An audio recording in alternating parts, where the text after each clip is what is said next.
Buenas tardes, muchas gracias por estar nuevamente el día de hoy con nosotros. Hoy es lunes 21 de septiembre, pero sí quisiéramos hacer algún comentario sobre los pasados sismos. Se cumplieron 30 años, hubo un simulacro impresionante, yo nunca había visto algo similar. Yo recuerdo que cuando se hablaba de los simulacros, en los cines la gente salía chiflando o se quedaban sentados o no pelaban a nadie o no les hacían caso a nadie.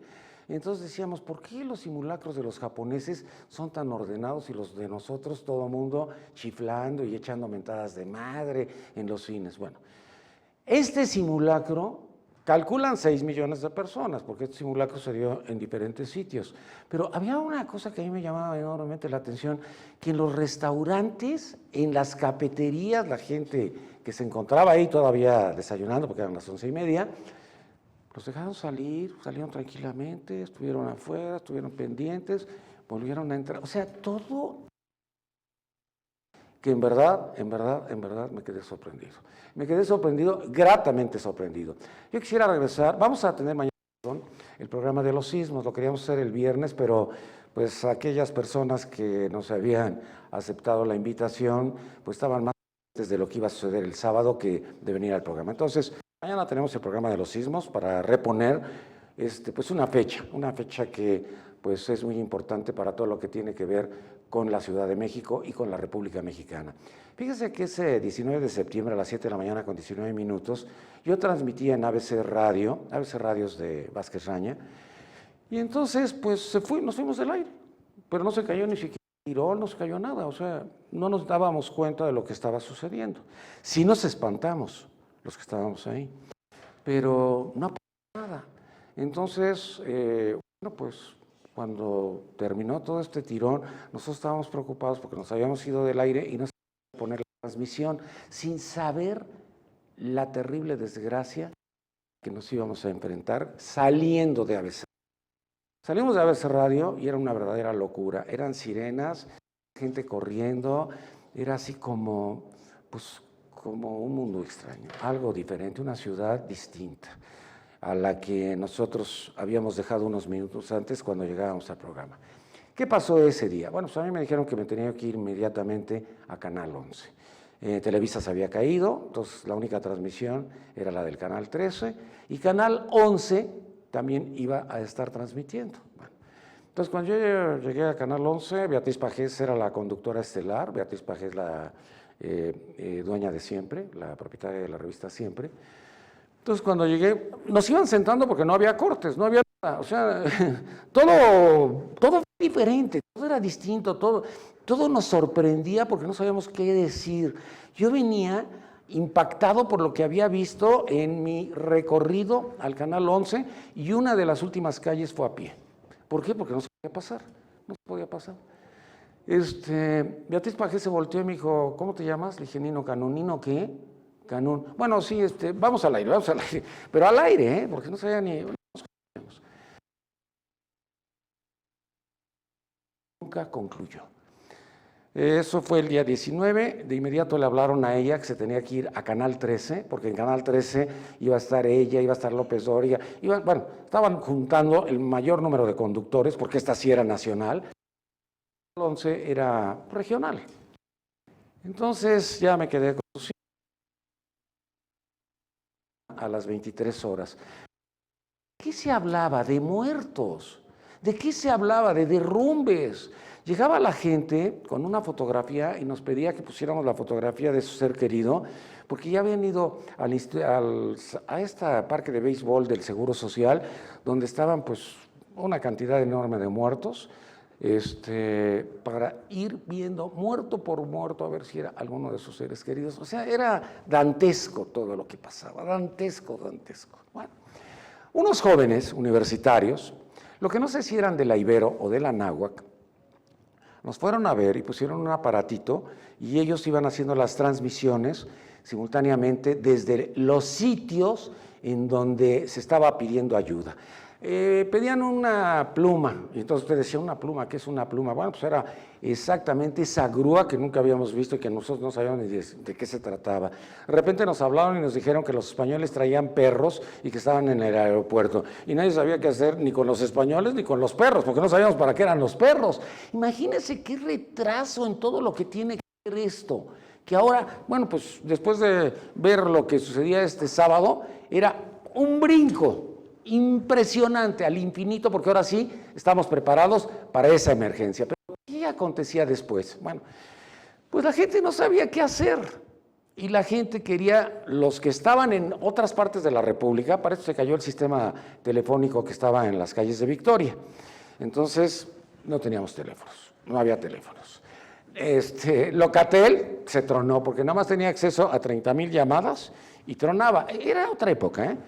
Pero no podíamos decir que Locatel había tronado.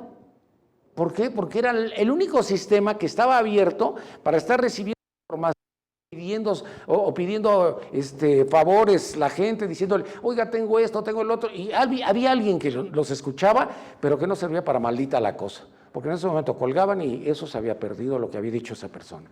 O sea, no sabíamos qué hacer. Bueno, pues había que mandar agua. Llegaron los taxistas, hicieron un convoy. No con nosotros, yo creo que en todos lados, en las estaciones, en donde podían estar transmitiendo, porque no había transmisiones, no, estábamos fuera del aire todos, con excepción de Canal 11 y Canal 13, todo el mundo fuera del aire, y entonces nosotros mandábamos botellas con agua, y entonces el convoy iba con las botellas con agua, pero un convoy de taxistas que no iban a cobrar, que no iban a hacer absolutamente nada, que no iban a ser dejadas, que se iban a dedicar a eso. Pero fíjese que sucedió algo inusual. De repente nos empezaron a decir que no había toallas sanitarias y dijimos, puta, ¿qué decimos? Bueno, pues al aire, oiga, pues nos están pidiendo toallas sanitarias y no sabemos qué hacer. Llega un tráiler de Kimberly Clark, yo no conocía a Claudio X González, papá, no lo conocía, nunca lo había visto. Entonces me dicen, está un tráiler lleno de toallas sanitarias para que las empiecen a repartir.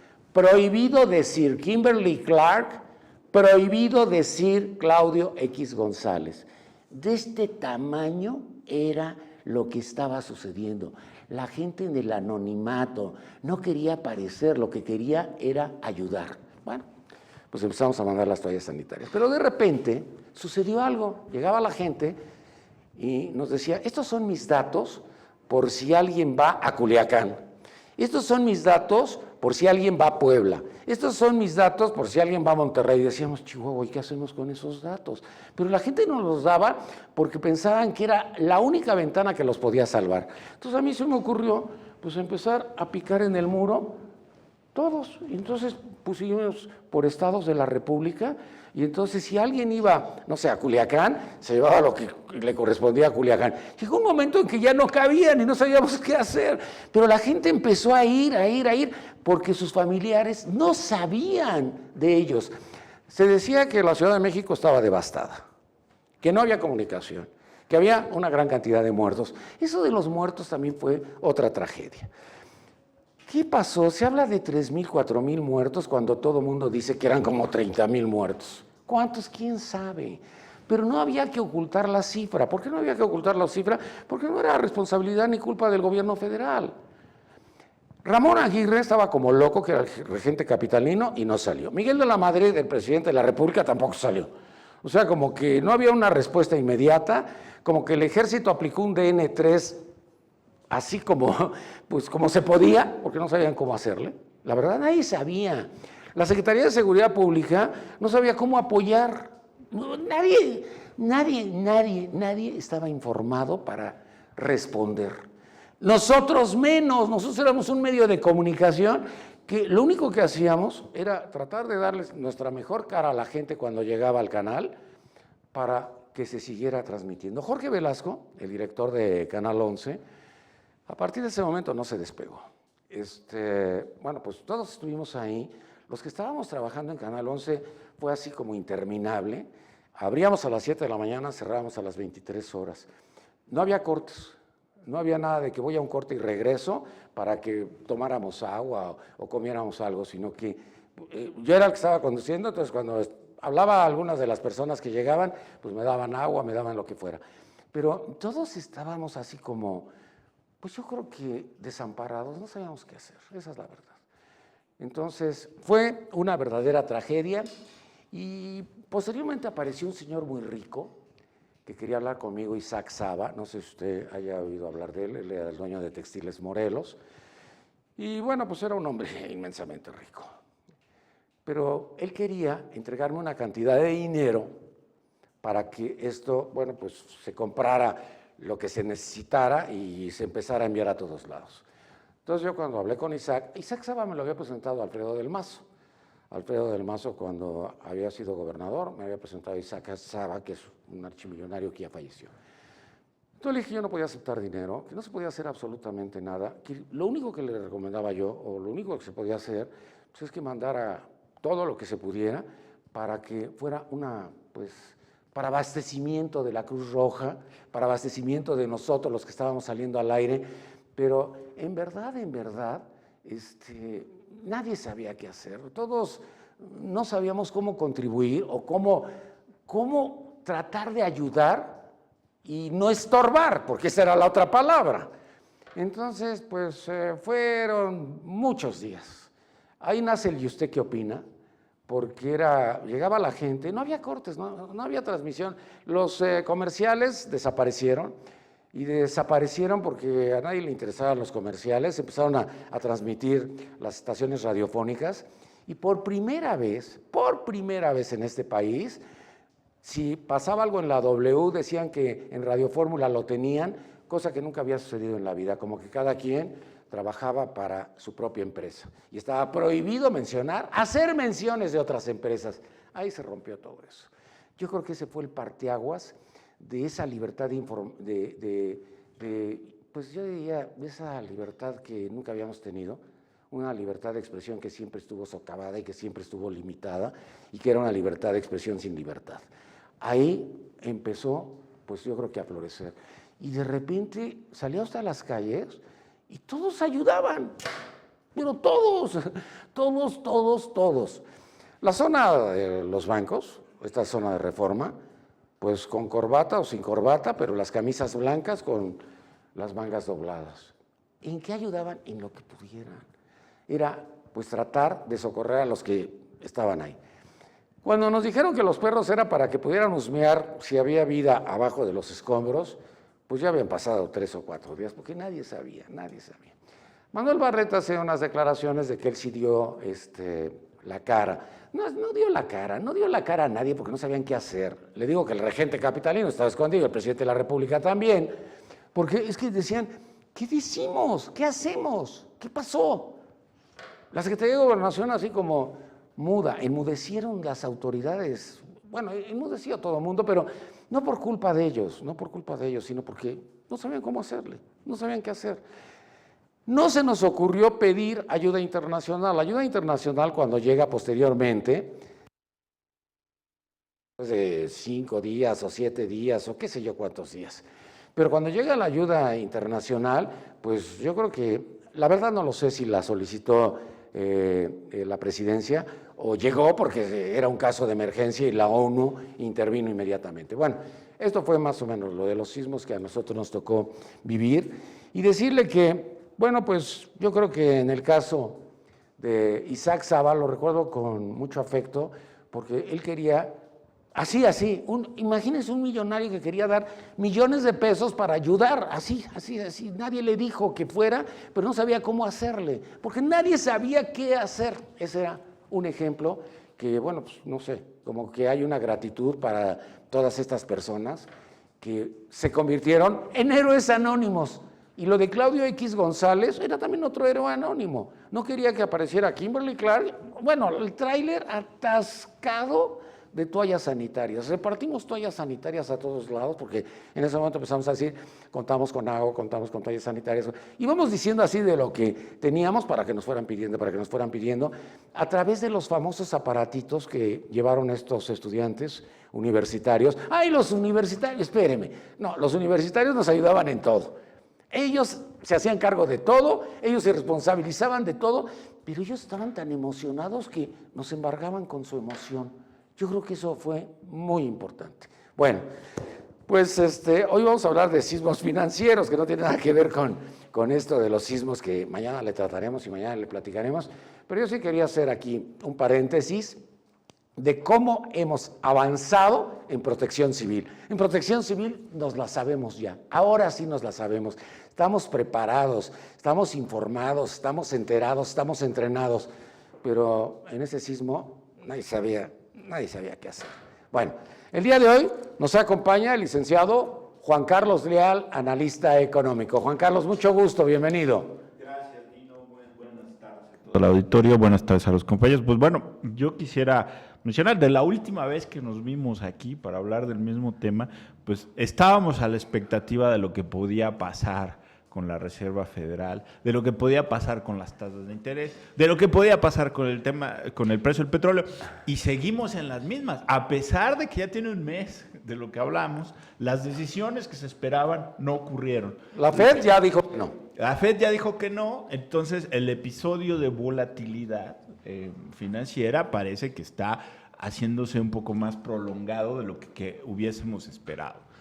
¿Esto qué consecuencias tiene esto para México? Bueno, desde esa perspectiva, habíamos hablado anteriormente de que en este momento nos enfrentábamos a un país que la tiene complicada ante un entorno internacional difícil.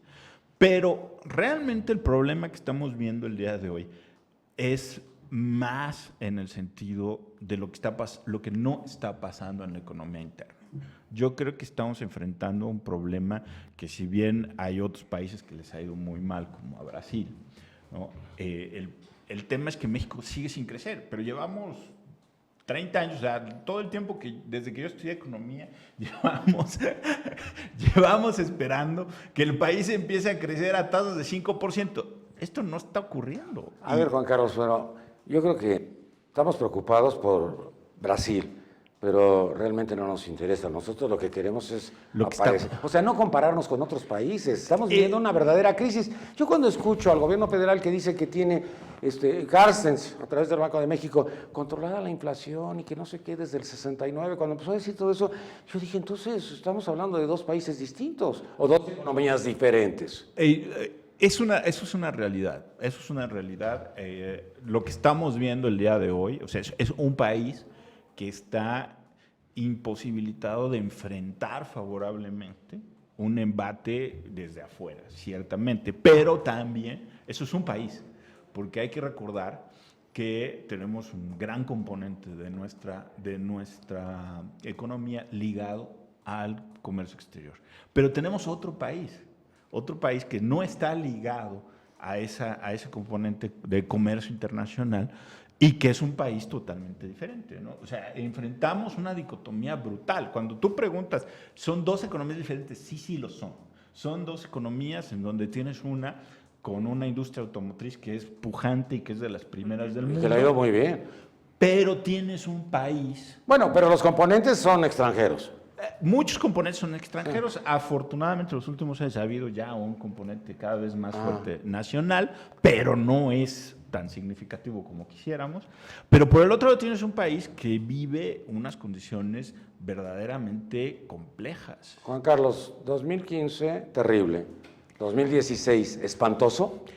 Yo no quisiera hablar de esto. ¿Qué es lo que está detrás de todo esto? Yo te quisiera decir, o sea, en este momento nuestro principal problema es no estamos generando ni los empleos, ni el crecimiento económico, ni la inversión necesaria para generarlos.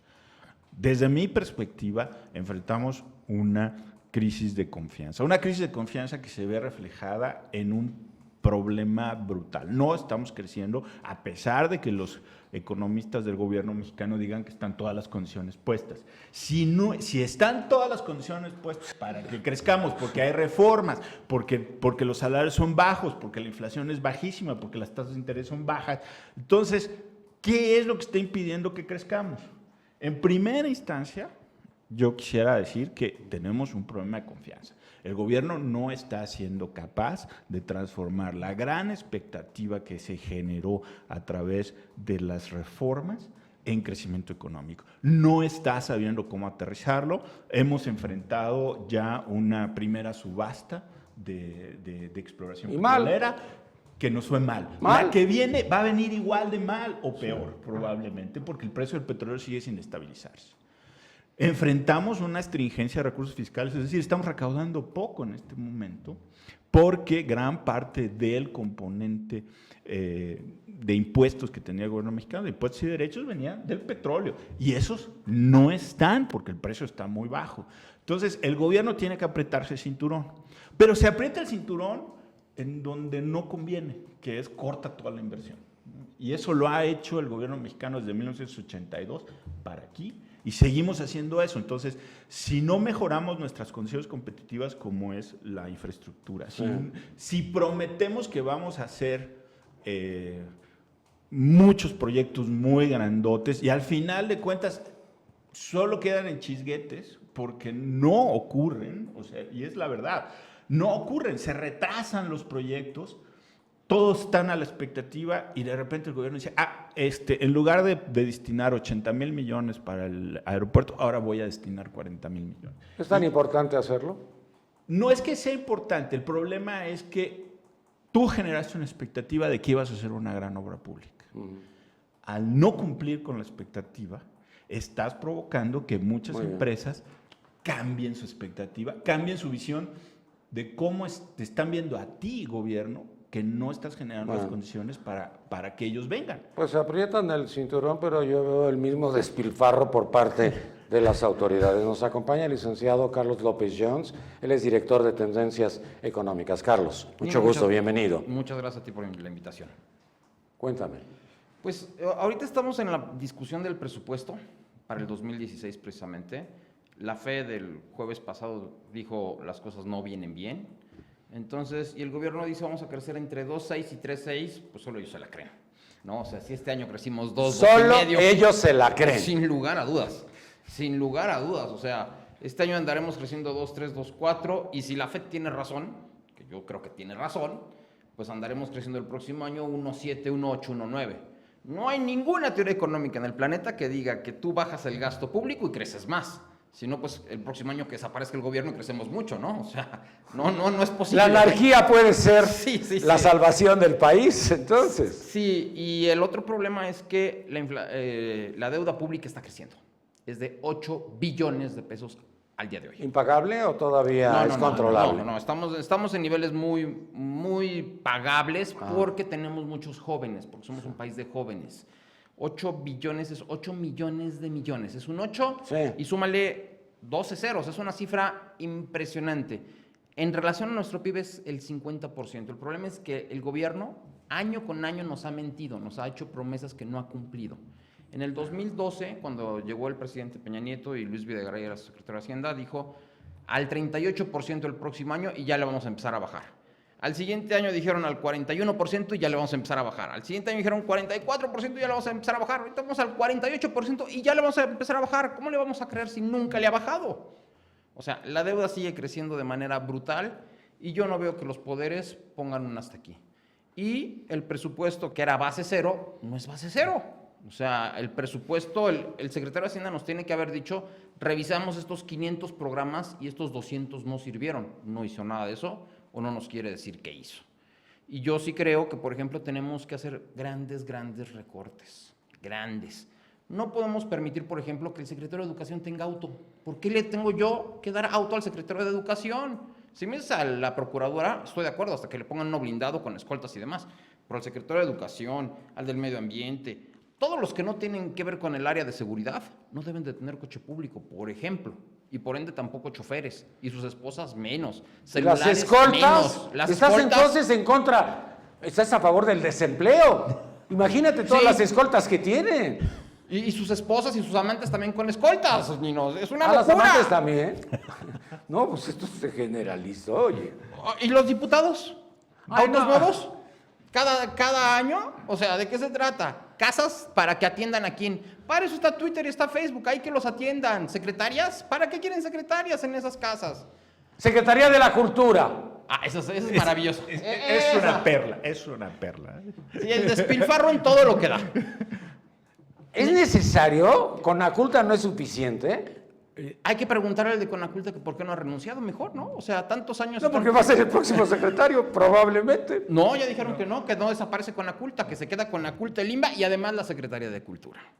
Es una locura de despilfarro y a mí sí me preocupa mucho que el Poder Legislativo no haya dicho, aquí estamos nosotros y le vamos a poner un freno, señor presidente, a tanto despilfarro y a tanta deuda. Oye, pero en el fotocopiado vamos a ahorrar 20 millones de pesos, ya no lo dijeron.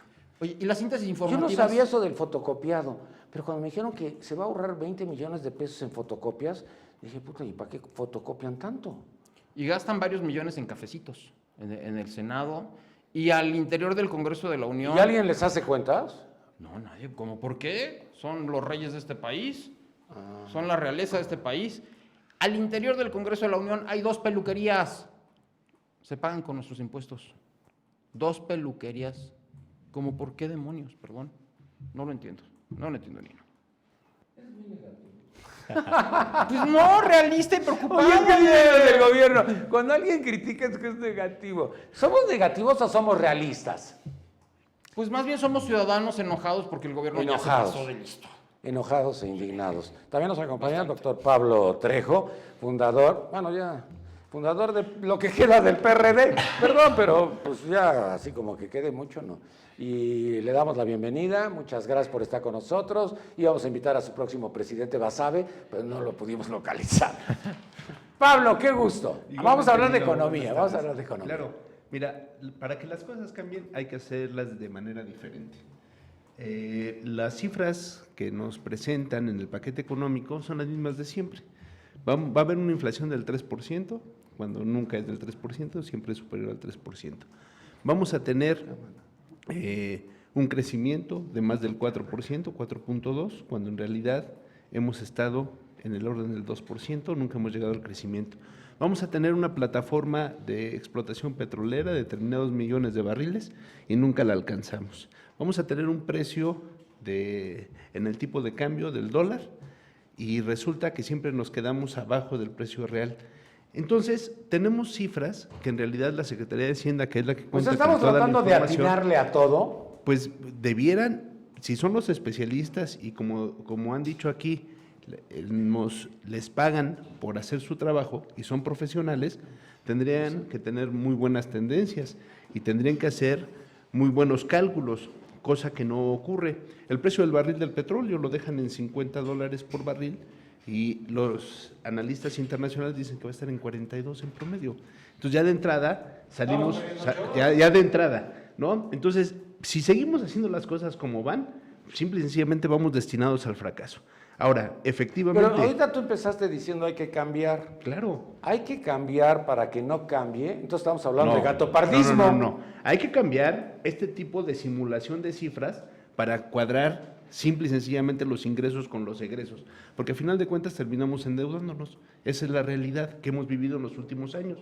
Y la deuda va creciendo cada vez más. Ahorita estamos casi al 50% y puede seguir creciendo si no somos mesurados. No veo en este paquete económico un programa de racionalidad y de austeridad en el gasto público. No lo veo. Ellos, mis compañeros que me antecedieron, Juan Carlos y Carlos, hablan de por qué nos gastamos tanto en fotocopiado. Habría que revisar cosas en serio.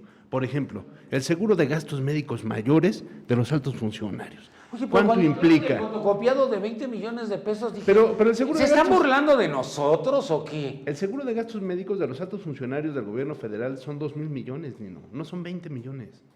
Y entonces, ¿por qué no van al ISSSTE? Por eso es lo que yo ¡Al digo. ISSSTE! Ese dinero se podría canalizar ese tipo de Ganan programas. más de 100,000 pesos mensuales que se paguen 1,500 pesos de seguro de gastos privados, pero de su sueldo. También Porque eso el sueldo es cierto. para ahorrar, parece que es para ahorrar, porque les pagan secretarias, les pagan teléfono, les dan automóviles, gasolina gratis, o sea, todo.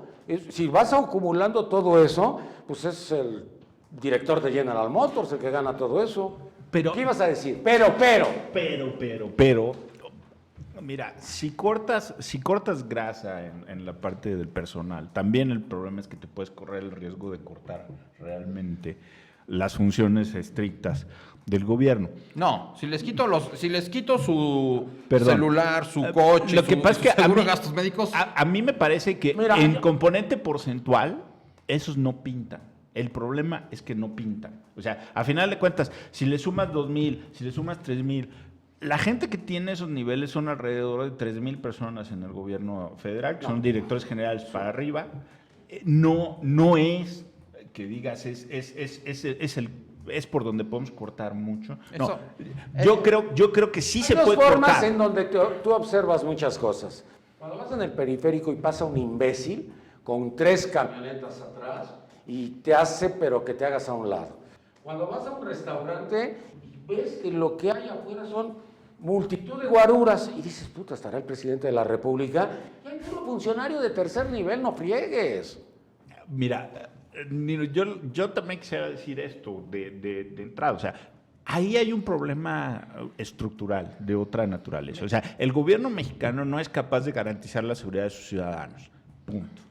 Independientemente. Pero no por eso les van a poner guaruras a los pero a ver, funcionarios. pero Sí, mucha yo estoy en gente. desacuerdo. Mira, yo estoy de acuerdo con Osorio Chong, estoy de acuerdo con el de la Policía Federal, estoy de acuerdo con Areli. Lo que es seguridad. En la PGR, ahí sí. Pero a lo que me refiero es muchos de los guarros y los guaruras y choferes y todo esto que encuentras es derivado de que muchos privados también hacen eso. Ah, pero el privado puede gastarse su dinero en lo que él se lo antoje que porque se limpie él lo su gana. sudó. Desde Yo veo a Slim y no estoy preocupado de que ese es dinero mío el que está utilizando. No, pero sí hay un problema desde la perspectiva de que esta gente tiene que gastar, a pesar de que paga impuestos, ¿Sabes qué? Mira, en seguridad pública, Mira, en su seguridad personal. por ejemplo, Espérate, nomás te pongo un ejemplo. Un secretario debe de tener mínimo 30 automóviles a su disposición. ¿Para qué? Secretario de particular, secretario del secretario particular, secretario de agenda. Yo cuando empiezo a ver toda esa parafernalia, digo, puta, ¿y este güey cuándo hace algo? No, y aunque lo haga, ¿para qué necesita 30 autos? O sea, volvemos al mismo asunto. Ahora, vamos, ejemplos. 2,000 millones de pesos que comenta Pablo. 2,000 millones de pesos sirven perfectamente bien para equipar de agua, bebederos y drenaje a 2,000 escuelas que hoy no lo tienen, por ejemplo. 2,000 millones de pesos sirven Pero para creo que- darle 20,000 mastografías a mujeres de Chiapas pero- que se van a morir de cáncer. Pero o sea, hay que a usar ver, el dinero para lo pero que realmente eso importa. es bajo la suposición de que el gobierno federal fuera eficiente en la aplicación del gasto, que no lo es. Por eso yo hablo de A ver, racionalidad en el llegando uso aquí del un tuit gasto en público. contra de ustedes. Dice el Hospital ABC, el Hospital Ángeles, Médica Sur. No estén fregando a mis clientes. No, pero a ver, Son sus clientes Sí, preferidos. pero los funcionarios públicos tienen un buen nivel salarial. Si quisieran tener un seguro de gastos médicos como cualquier persona que trabaja en la iniciativa privada, tendría que pagarlo. Y ese recurso se tendría que canalizar a los servicios de salud y entonces genera círculos virtuosos. Pero nada insisto, más. todo esto que se dice. Sí, son pijatas, Sí, son sí, en eso estamos de minucias. acuerdo. En eso- Y bajo la suposición de que el gobierno federal fuera eficiente a la hora de asignar el gasto, lo cual no es. No. No, No. ¿Sabes qué se les olvidó a ustedes? ¿Y los moches? Porque los moches son muy importantes para los diputados y los senadores para estarlos enviando a diferentes entidades federativas. Y ahí llevan ellos comisiones. Pero es que ese es el otro problema. O sea, ¿Es otro problema? Sí, claro. Dentro del diseño del gasto público se acaba de crear un sistema nacional anticorrupción que sirve para nada. Y sirve para nada simple y sencillamente porque está previsto que que solamente la corrupción se da en el sector público y que no hay una convivencia con la iniciativa privada. Y la corrupción representa de una forma conservadora 2 puntos del Producto Interno Bruto. 170,000 millones de pesos por 2, 340,000. ¿Y la impunidad? ¿No? Y además la impunidad. Hay otros que dicen que la corrupción llega a 10 puntos del Producto Interno Bruto. Si esto fuera cierto, estamos hablando que es mayor el volumen de recursos que se va en corrupción que en la recaudación que A ver, tiene. el cuadro básico para el Seguro Social y para el ISSSTE. Los grandes corporativos, Pfizer, Millón, de a 15%. Si no, no vas al al cuadro básico. Pero si empiezas con eso, y a ver, voy a hacer un contrato de obra, el 10 o el 15%, oye, no friegues. El problema es quién va a ser la policía de la policía, porque en estos casos, o sea, Sí, pero no- eso está bien. Pero- Me encantó pero eso. las leyes ¿Quién ya va a están. supervisar? ¿quién va a supervisar a qué hace el concurso Virgilio. para que no robe? Bueno, es un hombre honorable. Después de la Casa Blanca, A ver, todos y confiamos entonces, en y él. entonces, ¿quién va a ser el policía de Virgilio? Pero no Ya lo necesitamos- tenemos, ¿no? A ver. Que es la auditoría Es que- superior. ¿Y quién va a ser el policía de la auditoría superior? Bueno, es que es un cuento de nunca acabar. Es Porque que- ahí sí hay un gasto burocrático bestial. Juan Yo estoy de Carlos, acuerdo contigo. Juan Carlos, a ¿Sabes ver. por qué? Porque eso da tentación, es una tentación que le llegue al auditor una la nota, Pero- o al Virgilio una la nota y dice, no vi. Y ya. Pero el problema ahí es la falta de certeza jurídica, porque mira, la ley existe, ¿no? Y las actividades de control existen. ¿Qué es lo que no estamos haciendo? Aplicándolas. Pero Bueno, ahí está, ahí está. es otro asunto. Pero ahí está el principal problema, porque Por eso. todo el problema económico de México parte, desde mi muy particular perspectiva, de que es compartida por una escuela de pensamiento completa, que es que no se aplica el Estado de Derecho en este país. Bueno, El entonces- gobierno es incapaz de aplicar seguridad, es incapaz de aplicar multas a los funcionarios públicos. Pero eso sí, presenta tu declaración tarde, híjole, inhabilitado. Y no te la acabas, güey. Inhabilitado, ¿no? Róbate todo lo que puedas. No pasó absolutamente nada. Eso es. Los gobernadores, oye, perdóname, todos los gobernadores salen archimillonarios y no pasa nada. Ahorita con Rodrigo Medina se dice que se ha robado más de 1,000 millones de pesos y que Jaime Rodríguez le puso el ojo y que no sé cuántas cosas, pero a lo mejor no va a pasar tampoco nada. A Padres lo van a investigar. ¿De qué lo van a investigar si ya se robó todo para allá, para los Estados Unidos? No frieguen. Es que el problema es ese. O sea, no, en México no se respetan las reglas. Y no se respeta la regla ni de siquiera aquí en mi camino para aquí, que siempre me gusta usar esos ejemplos, ¿no? Encuentras coches estacionados en la lateral del circuito interior y no hay nadie que les diga absolutamente nada. Si no partimos de que las leyes tienen que ser tabula rasa y es todos coludos o todos rabones, no vamos a llegar a ningún lado. Y el problema fundamental es que tienes, oye, tú vas a hacer un programa de gobierno, ¿no? Y tienes una política pública a tu cargo del cual deriva un proyecto de inversión. ¿Cuánto te tardas en conseguir el dinero? Son 2 años, Claro. por lo menos. Sí. Entonces, si hoy quieren decir, vamos a hacer un puente fronterizo en Nuevo León, ¿no? Que hacen falta, porque, digo, es curiosísimo, ¿no? Tenemos el principal fuente de comercio en el mundo, la principal frontera de comercio y de paso de personas en el mundo, y hay 40 puentes. Y las colas de los trailers Interminables, son espantosas, interminables, ¿sí? interminables. O sea, calcula la Cámara de Comercio Binacional Tijuana-San Diego que pierden $4,000 millones al año en colas. Que eso nos lleva al otro punto. En colas. ¿Cuál Mira. otro punto? Acércate al micrófono. Mira, el problema está en lo que tú decías hace rato, el aeropuerto, por ejemplo, o los puentes binacionales o las carreteras. ¿O las refinerías? No, ahí va. Ese es discutible. Ese es muy discutible. Pero, por ejemplo, Bueno, no te quieren. oye. hay muchos trabajos que la iniciativa privada puede llevar a cabo que le libera recursos al gobierno para que el gobierno los destine haga lo a que- razones sociales. O sea, cuando yo pongo una planta de bomberos, una estación de bomberos, esa nadie la va a pagar. Esa la tiene que pagar entonces el gobierno. Un parque nadie lo va a pagar, lo tiene que pagar el gobierno. Pero un aeropuerto, todos lo vamos a pagar. Entonces, eso que lo haga la iniciativa privada. 100 puentes de este tipo, que eso los haga la iniciativa privada. Ahí es donde tenemos que trabajar mucho. Y el gobierno tiene que saber escoger perfectamente bien qué hace. Si tú amplías las salidas de la Ciudad de México, de Guadalajara, de Monterrey, no te sirven de nada. No generas valor económico alguno. Donde sí generas valor económico es, por ejemplo, hiciste la carretera México-Tuxpan. Bueno, ahora hay que comunicar a Tuxpan con Veracruz con una supercarretera para que se generen 3 o 4 ciudades y entonces lleguen 200 o 500 hoteles a esa zona, de super gran turismo o medianos o chicos o grandes, del tamaño que quieras. Ahí es donde tampoco estamos sabiendo hacer bien las cosas. No nada más nos falta derecho, nos falta además crear valor agregado. Si no, vamos a seguir con el mismo modelito de, hey, vengan todos de afuera porque tengo sueldos baratos, tengo energía barata. Ahora, que- tenemos- sí, Y entonces ¿cuál es tenemos que seguir nuestro siendo verdadero baratos, problema? y entonces tenemos una población barata, pobres. Además, que es sexenal. Cada gobernante que llega, desde el presidente de la República hasta el presidente municipal, es de 6 años, borrón y cuenta nueva. El presidente municipal, 3 años, borrón y cuenta nueva. Y lo que hizo el de atrás es una rata y no lo voy a llevar. Bueno, es que eso es Esa es terrible. una desgracia. Es que eso es Desgracia. terrible. Eso es terrible porque tú vienes, ¿no?, de una administración que tenía unos planes, que tenía otras cosas. Llega la nueva administración, que además tienen un periodo larguísimo que se conoce como la transición. Sí, Sí.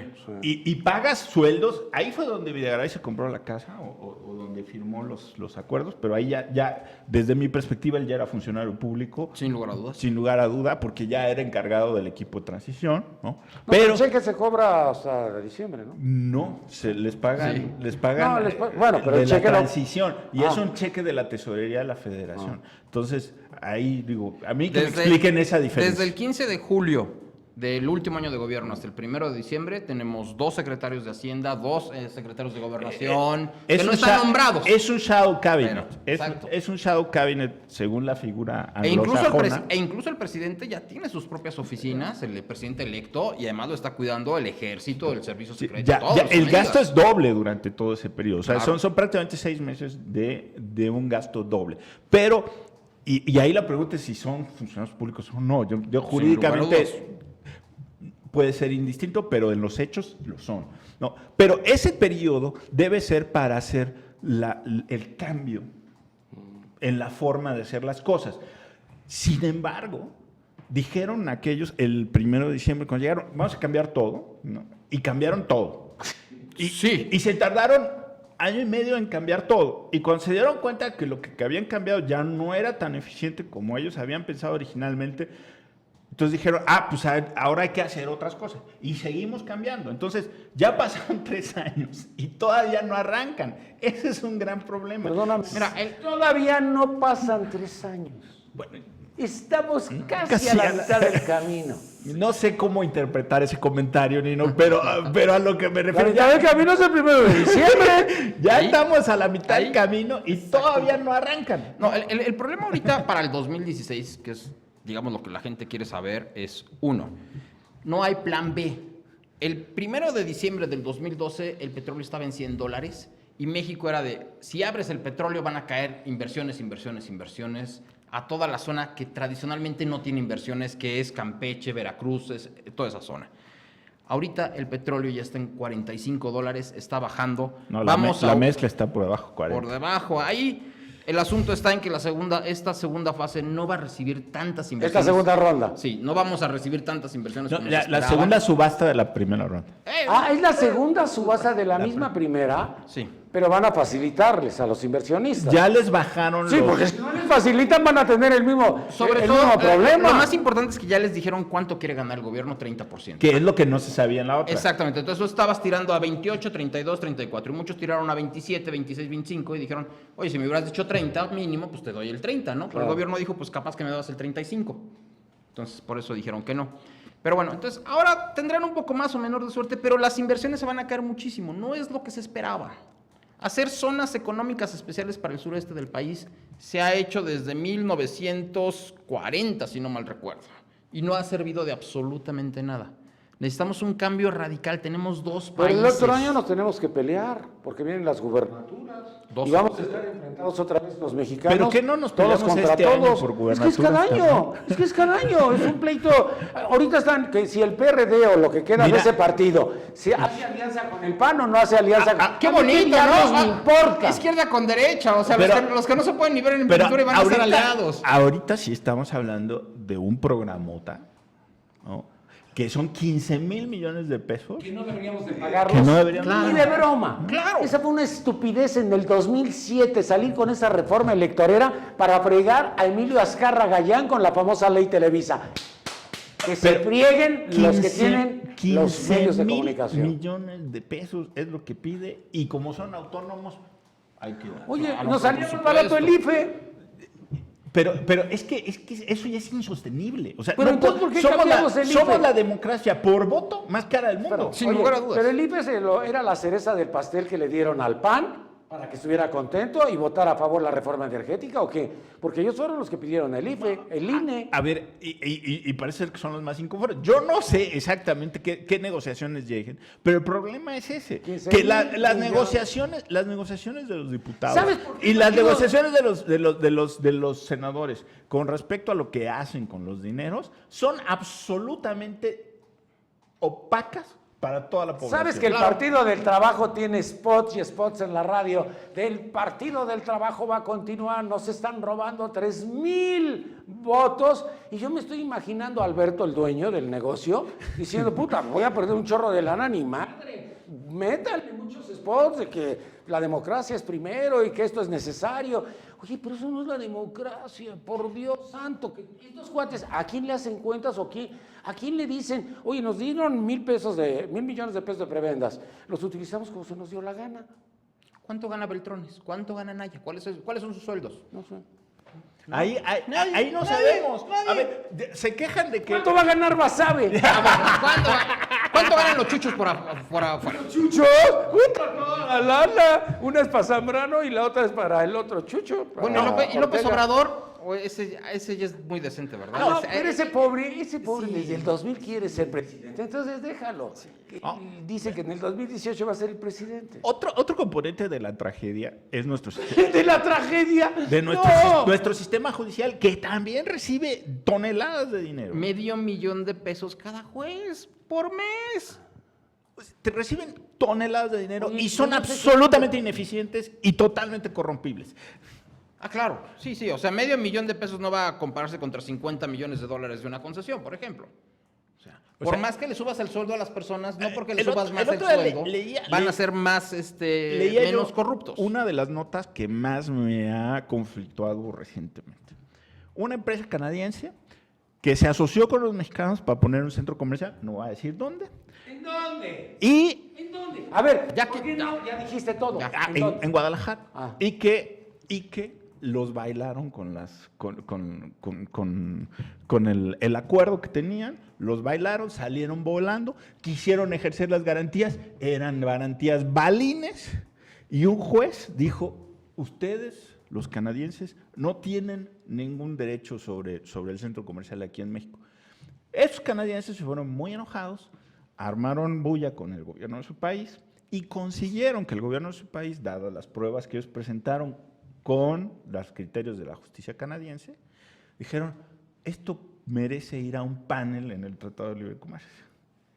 Y nos van a exhibir como Pero, a ver, nos han exhibido. al matadero. Año con año, en la parte, fíjate, en la parte de lo que estamos hablando, en la parte financiera, en la parte económica, en la parte de seguridad y de inseguridad. Ya lo de Ayotzinapa le dio 8 vueltas Bueno, al mundo. a ver, Y apenas nos dijeron que la verdad histórica, pues no es la verdad histórica, sino la verdad científica. Pero dicen que no, que la verdadera verdad es la histórica. Y no estamos pensando en 43, cuando dijeron que hay 25,000 desaparecidos. No jodas. bueno, el problema es ese. La credibilidad de nuestras autoridades Sin lugar a en dudas, es general impresionante. es nula. Entonces, tú vas con una empresa y le tocas la puerta y le dices, oye, yo soy mexicano, yo no tengo dinero, pero tengo una idea de un negocio buenísimo. Te dicen, no voy porque no tengo confianza en tus autoridades, porque no tengo confianza en tus jueces, porque no tienes seguridad pública y porque no tienes gente capacitada para hacer el trabajo si no eres tú. En Japón, de lo que tú platicabas, Eso es terrible. cuando fue el tsunami, llegaron las autoridades y dijeron, todo el mundo sálgase para acá, todo el mundo se salió para allá. Todo el mundo ya puede regresar a la zona donde fue el tsunami, ya no hay ningún problema, y todo el mundo regresó. Y nadie hizo bulla, nadie dijo nada. Aquí en México mandamos a, no me preguntes dónde, en Innsbruck, los restos de los 43. Ya resolvieron aquellos lo que tuvieron que resolver y ni así creemos en México. Tenemos un grave problema de confianza. Ahora, aunque en nos estas digan la autoridades. verdad, Es que no la cree nadie. No. Pero es una enfermedad esto. No hay Es forma. una enfermedad. lo dijo el gobierno, entonces no es cierto. Exacto. O sea, hay cosas en las que sí debemos creerle, pero nos vemos genéticamente imposibilitados a creerles, ¿no? Entonces, hay cosas que no. Oye, tú no eres parte del gobierno, también puedes hablar, o ya eres parte del lo que gobierno. pasa Porque es te que veo muy callado. estoy No te tratando- dejes mira, de... estoy Tú tratando de impon tus entender. argumentos. Estoy tratando de entender por qué no. ¿Estás combinan las tratando de cosas. entender? Sí, claro. O sea, seguimos dándole vuelta a lo mismo, seguimos viéndonos el ombligo. O sea, efectivamente, tenemos muchos problemas. Hay infinidad de cosas que hay que atender.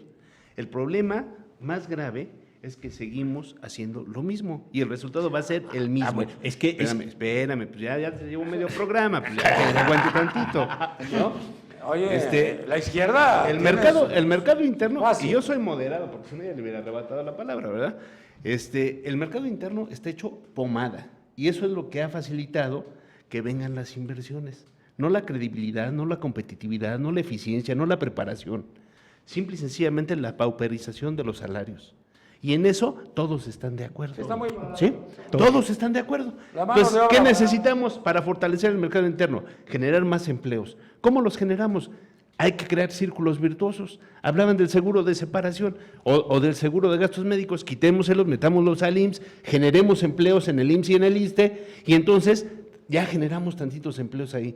Hablamos de la ronda 1, segunda fase, con todas las trampas y cosas que ves ahí. Vicisitudes. ¿Sí? ¿Por qué no estar pensando mejor en otros tipos de energía? Ya la energía fósil va de salida y nosotros seguimos pensando en la energía fósil, teniendo la posibilidad de energía solar, eólica, en fin, todo el tipo de energía. No somos sustentables. ¿Dónde No, están No, somos sustentables. Cuidado. los puertos? ¿Cuántos puertos tenemos? No pudimos construir un puerto de altura. ¿Sí? Bueno, deja deja de los abordaje, puertos. Ya, una flotilla 3 y el tercero de es pesca. Nada más. ¿Tercero cuál? El tercero es Houston. Exactamente. O sea, es que Ese es nuestro puerto más importante y todo lo pasamos por carretera. Es que es terrible porque es Manzanillo y saturado, Veracruz y saturado. Para de contar, y otro es Houston. Sí, es cierto. O sea, ya había un proyecto para hacer uno ahí en Baja California para que atendiera las necesidades que Long Beach no podía. Ahora, Y se cayó. Lastimosamente, porque era una excelente. Era un Como el excelente tren proyecto. rápido, como muchas de las cosas que estamos Pero viendo. es que ¿no? eso, o sea, del chorro de voz nos quedó el chisguete, porque siempre decimos, y vamos a hacer el proyectote.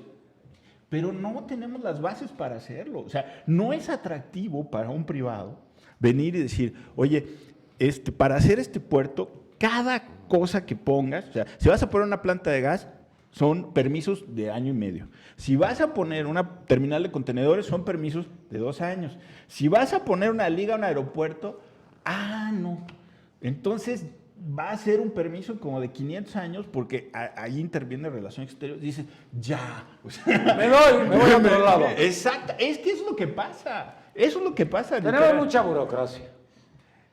Más que burocracia, mucha ineficiencia. Mucha ineficiencia. Además, Eso estoy totalmente de acuerdo. Más que mucha burocracia, porque tampoco somos capaces de hacer valer las leyes que ya tenemos, ¿no? Entonces, hay accidentes de camiones por todos lados. Pues sí, pero ya no los revisan, ya no los pesan, ya van como se les da la gana. Sí. Y no se hace lo que la otra parte del Estado de Derecho, que es a imponer la ley. Aquí nadie impone la ley. Aquí cada quien impone su ley o su corrupción. Eso también es cierto. Ahora, Bueno, hasta el Chapo Hasta el Chapo y sus túneles.